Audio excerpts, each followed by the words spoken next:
દાખલો 19 48 વિદ્યાર્થીઓના વર્ગમાં 11/12 ભાગના વિદ્યાર્થી અંગ્રેજીમાં પાસ થયા અને 9/16 ભાગના વિદ્યાર્થીઓ ગણિતમાં પાસ થયા. તો અંગ્રેજીમાં અને ગણિતમાં પાસ થનાર વિદ્યાર્થીઓની કુલ સંખ્યા કેટલી? તો અહીંયા આપણે પહેલું લખીશું અંગ્રેજીના વિદ્યાર્થીનું.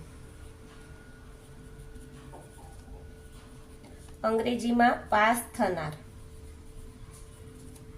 ને અહીંયા ગણિતમાં પાસ થનાર.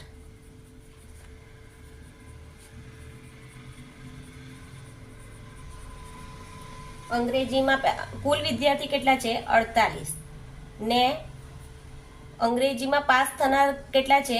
11/12.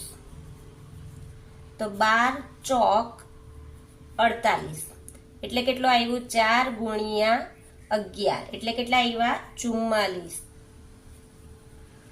અંગ્રેજીમાં પાસ થનાર વિદ્યાર્થી.